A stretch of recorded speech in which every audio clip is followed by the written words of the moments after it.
तो चलिए हम लोग प्रारंभ करते हैं, है ना। पाल कला हम लोग देखेंगे अभी। पाल कला में हम लोग टाइम को ज़ाया ना करें, फटाफट हम लोग इसका रिवाइज कर लें। चलिए, पहला प्रश्न है, पाल कला का विकास 8वीं सदी से कब तक हुआ था? 8वीं सदी से कब तक हुआ था? तो क्या हो जाएगा?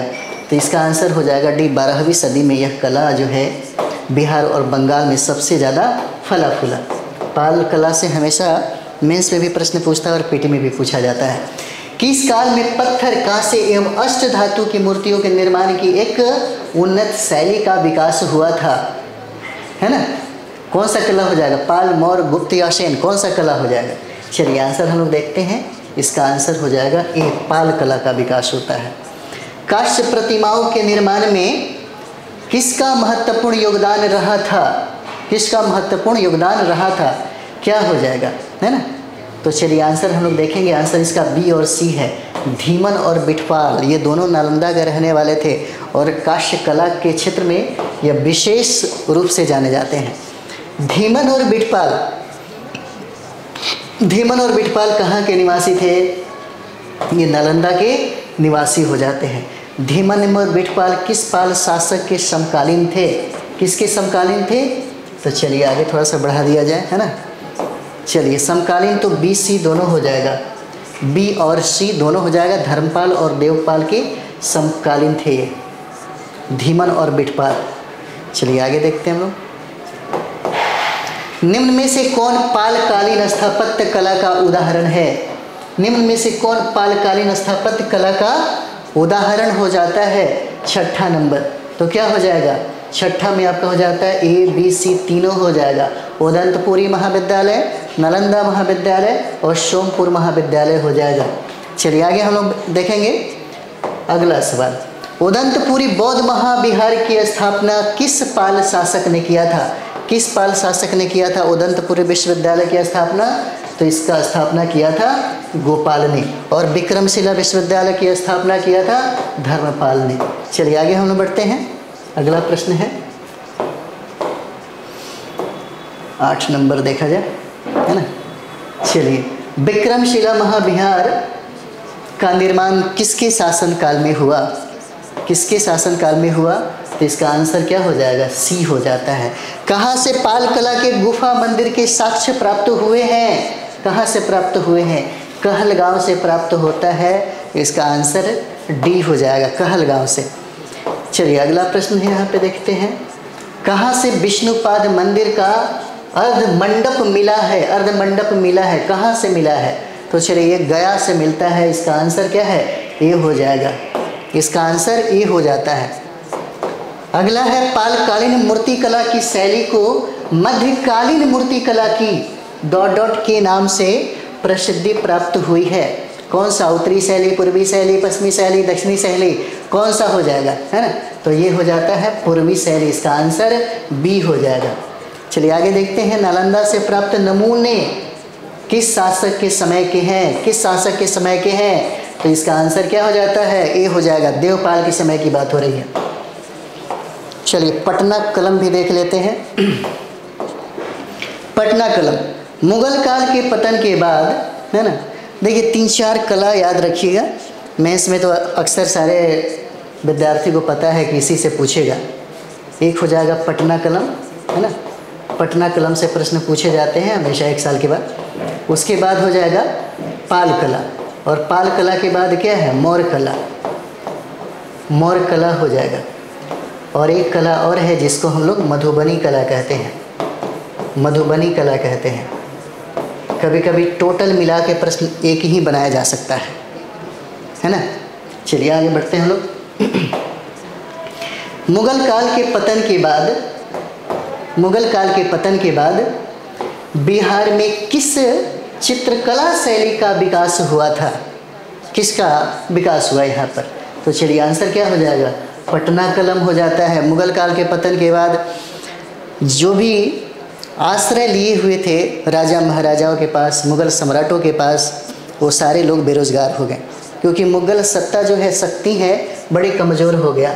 उसके पास आर्थिक समस्या सबसे ज़्यादा आ गई, जिसके वजह से उन लोगों को पनाह देना बड़ा मुश्किल हो गया। और यही वजह था कि जब दरबार से चित्रकार जब पलायन कर गए। तो पलायन करने के बाद बहुत ऐसे चित्रकार हैं जो पटना के कुछ क्षेत्रों में रहे। चलिए यहाँ पे हम लोग देखते हैं पटना कलम के चित्र जो है किसके बने होते थे, किस पर ये चित्रकारी ज़्यादा होता था? हाथी दांत, अभ्रक, कपड़े, क्या हो जाएगा? इसका आंसर डी होगा, ए और बी, यानी कि हाथी दांत पर और अभ्रक पर इसका चित्रकारी ज़्यादा होता था।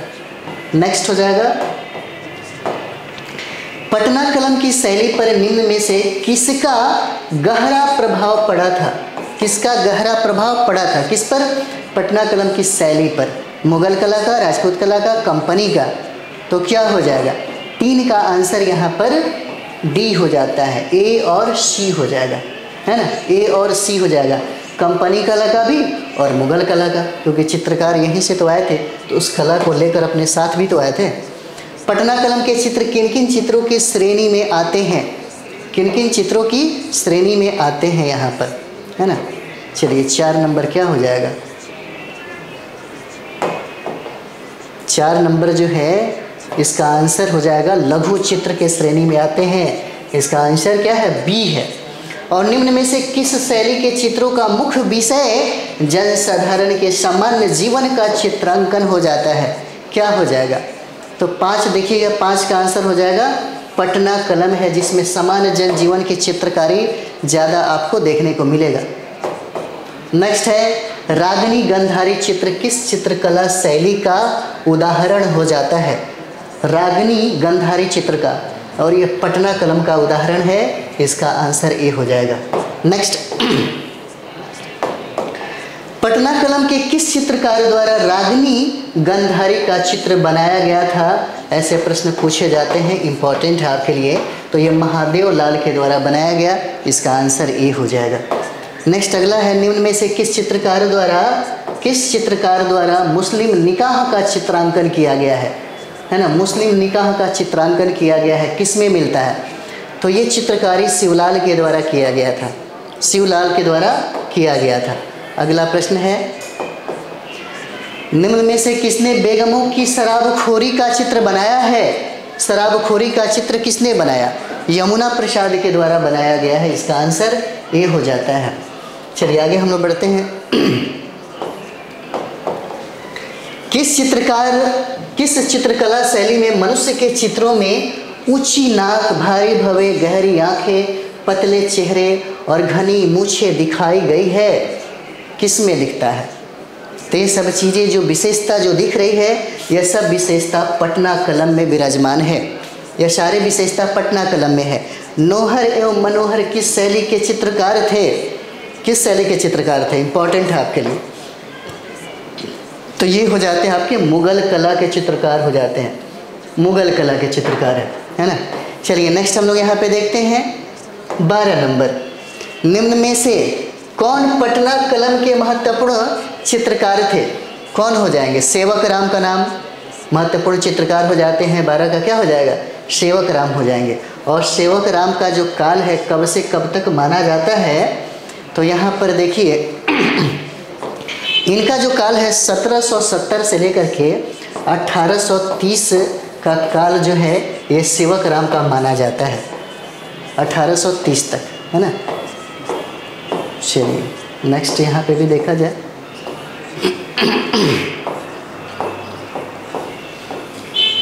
अगला सवाल है 14 नंबर।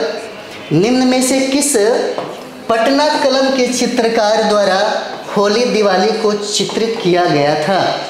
होली दिवाली को चित्रित किया गया था, कौन सा? तो ये हुलास लाल के द्वारा होता है। इसका आंसर क्या हो जाएगा? ये हो जाएगा, है ना? अगला प्रश्न है, दक्षो बीबी, सोना बीबी और गुस्साहाय लाल का संबंध किस कला शैली से हो जाता है? तो यह पटना कलम शैली से इसका संबंध हो जाता है। पटना कलम शैली के अंतिम महत्वपूर्ण चित्रकार कौन थे?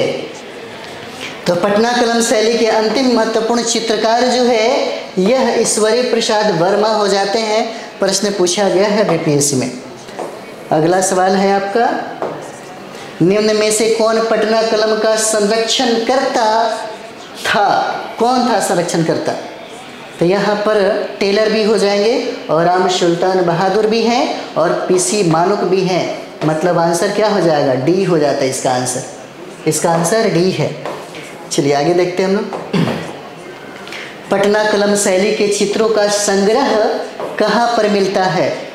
तो ये जो संग्रह है यह पटना म्यूजियम में और खुदा बख्श लाइब्रेरी में मिलता है। ए और बी दोनों आंसर हो जाएगा, यानी कि डी इसका आंसर हो जाता है। चलिए आगे बढ़ते हैं हम लोग। अगला सवाल यहाँ पर है, निम्न में से किस कलाकार पर पटना कलम शैली का स्पष्ट प्रभाव दिखता है? स्पष्ट प्रभाव दिखता है, किस पर दिखता है? तो ये रविंद्रनाथ टैगोर और अवनींद्रनाथ ठाकुर पे। आंसर इसका डी हो जाएगा। आंसर इसका डी हो जाता है। चलिए अंतिम सवाल हम लोग यहाँ पे देखेंगे।